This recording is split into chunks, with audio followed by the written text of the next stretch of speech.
आंध्र प्रदेश के पलनाडु में पीएम मोदी ने एनडीए की जनसभा को संबोधित किया। अपने संबोधन में पीएम ने कहा, एनडीए सरकार गरीबों की सेवा करने वाली सरकार है। हमारी सरकार में 25 करोड़ लोग गरीबी से बाहर निकले। पूरी दुनिया में एनडीए सरकार के कामों की चर्चा हो रही। साथियों, केंद्र की एनडीए सरकार गरीब की सेवा करने वाली सरकार है, गरीब की चिंता करने वाली सरकार है।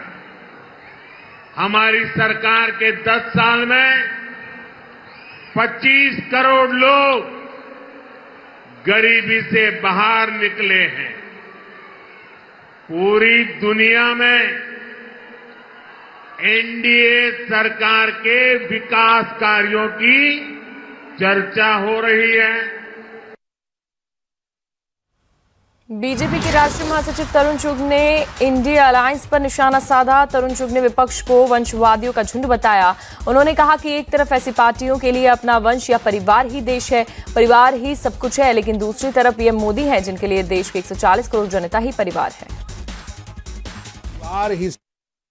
विपक्ष परिवारवादी वंशवादियों का एक झुंड है जिसमें भ्रष्टाचारी कुंठित मानसिकता के लोग काम कर रहे हैं, जिनके लिए केवल उनका वंश, अपना परिवार ही देश है, वही कानून है, परिवार ही सब कुछ है। और दूसरी तरफ प्रधानमंत्री मोदी हैं जिनके लिए देश की 140 करोड़ जनता परिवार है। कांग्रेस नेता राहुल गांधी ने बीजेपी और मोदी सरकार पर निशाना साधा। उन्होंने कहा कि इस देश में 90% लोगों के साथ 24 घंटे अन्याय हो रहा है। किसानों का 1 रुपया कर्जा माफ नहीं हुआ। 2-3% लोग हैं इस देश में जिनको न्याय का एक्सेस मिलता है। 2-3%, ज्यादा से ज्यादा 5% लोग हैं। उनके लिए कोर्ट्स काम करते हैं, उनके लिए सरकार काम करती है, सारी इंस्टीट्यूशंस में उनके लिए जगह है। बट अगर हम 90% लोगों को देखें, उनके साथ 24 घंटा अन्याय हो रहा है। 16 लाख करोड़ रुपए 20-25 लोगों का कर्जा माफ हुआ। जीएसटी का पैसा है, जनता का पैसा है, किसानों का पैसा है, मगर किसानों का 1 रुपया माफ नहीं होता है। केजरीवाल को 2 नए समन पर आम आदमी पार्टी ने सीधे पीएम मोदी पर निशाना साधा। दिल्ली की मंत्री आतिशी ने कहा कि पीएम मोदी किसी भी कीमत पर केजरीवाल को जेल में डालना चाहते हैं। उनका मकसद केजरीवाल को कैंपेन से रोकना है, इसलिए उन्हें समन पर समन भेजे जा रहे हैं। आतिशी ने ईडी और सीबीआई को मोदी का गुंडा करार दिया। प्रधानमंत्री नरेंद्र मोदी जी को सिर्फ एक चीज से मतलब है कि किसी ना किसी तरीके से चुनाव से पहले अरविंद केजरीवाल को जेल में डाल दो, अरविंद केजरीवाल को कैंपेन करने से रोक दो। सिर्फ यही प्रधानमंत्री नरेंद्र मोदी जी, उनकी भारतीय जनता पार्टी और उनकी ईडी और सीबीआई का एक इकलौता मकसद है। और यही कारण है कि कोर्ट की प्रक्रिया जैसे शुरू हुई, उसके खत्म होने का इंतजार नहीं किया। कुछ ही घंटे के अंदर उसी केस में जिस पर कोर्ट में बहस हो रही है, कल शाम को अरविंद केजरीवाल जी को एक और समन मोदी जी की ईडी ने भेज दिया।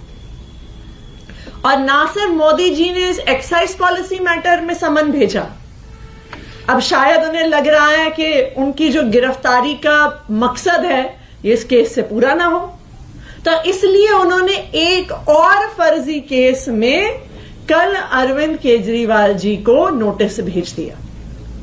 उन्होंने दिल्ली जल बोर्ड से जुड़े हुए किसी इन्वेस्टिगेशन को ज्वाइन करने को कहा है।